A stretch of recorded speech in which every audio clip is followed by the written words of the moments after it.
Hello pretties, welcome to Israel. So I am having a bad hair day, so we're just not gonna talk about it. Just want to put it out there. Please leave it in the comments, it will literally break me. But I've been seeing the video go around. Samantha Marge and Ali Lines did it again, and they came out with an eyeshadow tag round 2. So I have my palettes here. Ugh.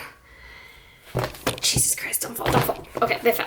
Oh gosh. I put them in order based on the order and the questions, so make it a little easier to go through. But yeah, let's just do this. And again, this was created by Samantha Marge and Ellie Glines, which I will link them both down below. So let's do it. So I keep saying, so let's make it a drinking game. Don't get wasted by the end of this video. So, all right. First question is all-time favorite palette, and I had to go with my So Jaded palette. If I didn't have any palettes at all and I could only keep one, it would be the So Jaded, because I literally would have everything I would want. I would have color, neutrals, greens, yellows, like everything I could think of I could have in this palette. Now I did get rid of these two shades right here because they're glittery shades and I just don't like those kinds of shades. And then Diamond right here is one of the Super Shock shadows that I'm working on in my project pan, or the Deco Pan and project pan. So I'll link that up there if you want to check out the intro. So that's why it's not here, but anything I can think of that I may need, I know it's in this palette. So yeah, that's the first one. Question number 2 is my new favorite, the Tatiana Zendo palette. A lot of people were giving it a lot of crap for this palette, but I actually really enjoyed it. I do think the greens pulled a little more blue than I would have want them to, but they're still very much so greens, which is where I would like to be. I don't love blues that much, but greens or more minty greens, I can do that. I can deal with it. I like it. I'm enjoying it. But this blended so nicely. The mattes were beautiful, and I'm really liking it. I was able to create a rich variety of looks from this one palette, so I can appreciate it. So it's a new favorite for me right now. I'm still playing with it. I just started messing with it just a couple weeks ago, but I'm liking it. All right, keep for the memories. I mentioned this in the first round. I am not one person to associate items and things with memories.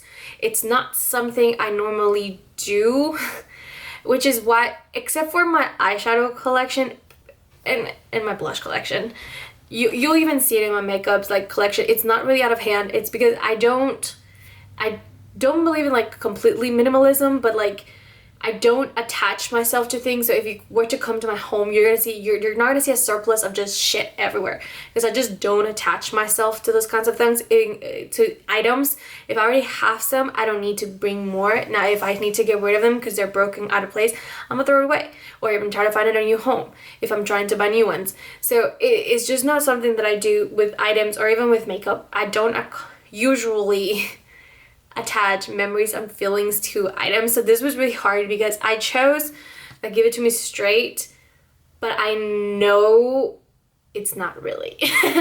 Like, it's the only one that I could think of that I even have memories associated with it, because I remember the first family trip that I went to with my boyfriend and his family. I took this palette with me, and it was for his birthday. We went to New Mexico. So I mean, I could have done that with almost any palette that I've tried with a lot of my palettes. Like I said, this was like not really. Anyway, I'm rambling. Let's just move on. You get what I mean? Like, not really. Okay, underrated.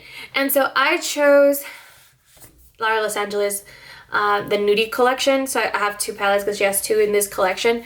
Her Nudie Patootie palettes are so good, but they're highly, highly underrated. So the original Nudie Patootie, it's right here. It's so good. I have really massive dips in a lot of these shadows. You just can't really tell.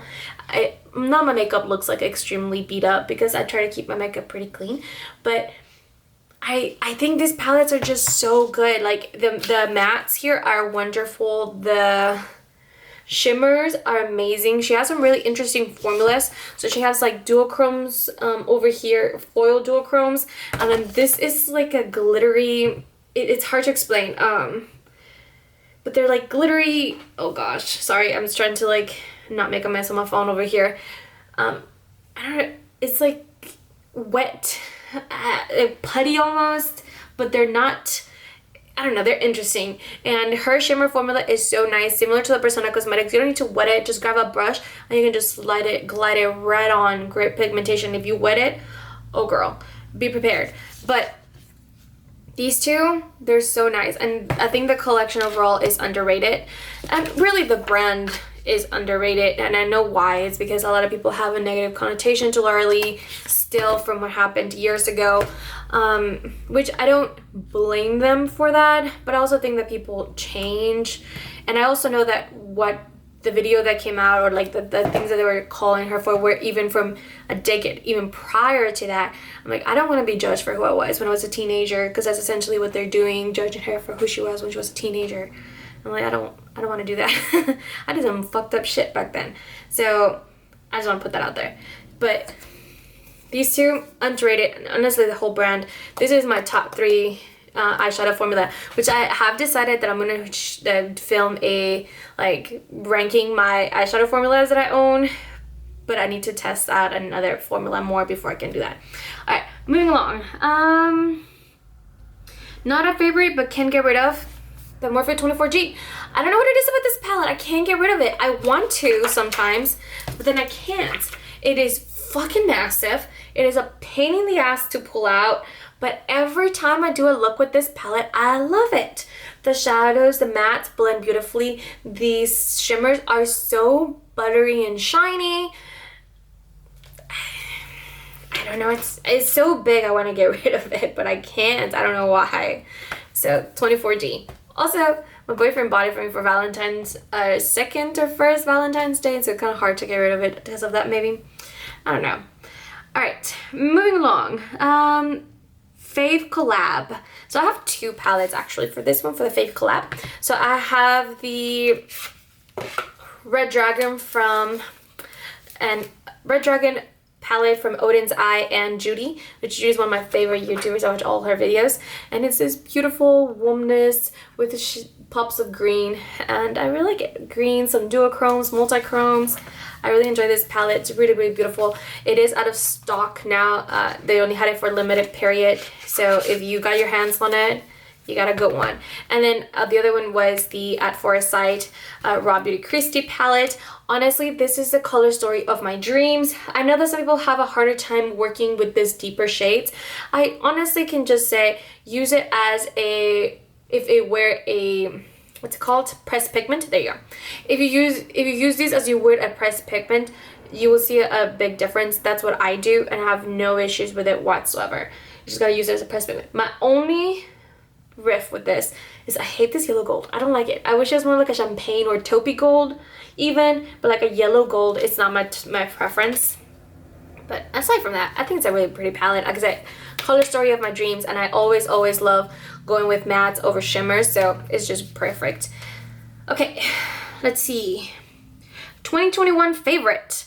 I went with the L'Oreal Los Angeles Candy Skies and Erin Weaver palette.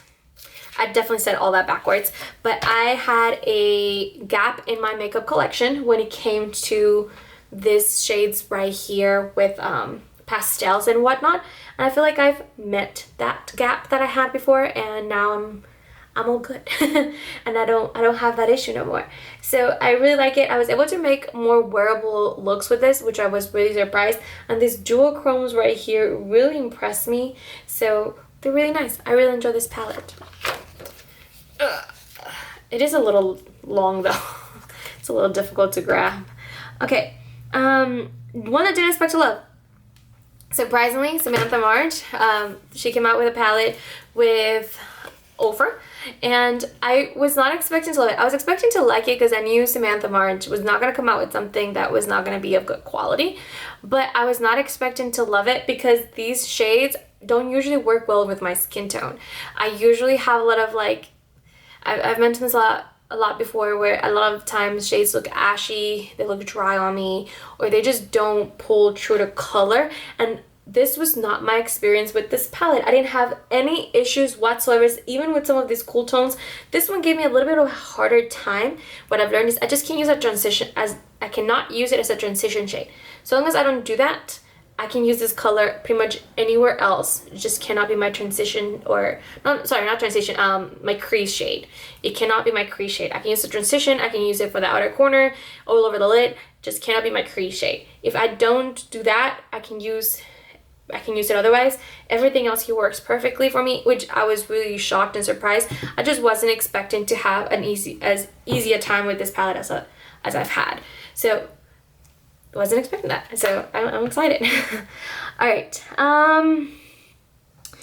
palette that sparks joy, and that for me is the Identity 2 palette. There's something about this palette that just makes me smile. I'm just happy to look at it. I like to look at those jewel tones, that green, the plums, and it's such a like basic neutral palette with pops of color, but I really enjoy this palette. I don't know what it is. I'm just happy to look at it. I know I'm gonna have a really easy time working with this formula as well. Another one, top 3 formulas that I own. So easy. I mean, just easy. All right. Newest palette in your collection. I literally just got this 2 days ago and I'm wearing it in my eyes for the first time. If you saw my previous video, which was my 1 week, 1 palette series that I just started, this is the first palette I pulled in and I like it so far for using it 1 time, but I want to play with it some more, see how I feel about it. But this one is palette. And the first palette you used in 2022 is the Jackie Aina, another favorite palette. Honestly, this palette could have gone in a couple of different categories. It could have easily been one of my all-time favorites, one of my new favorites. It easily could have gone a lot of different places, but I really, really like this palette. Another one where it just brings me joy when I look at it. I love the difference in colors. You have the duochromes. You have the duochromes, you have your pinks, you have your warm tones, and I just really, really love this color story. Another one that I really, really enjoy.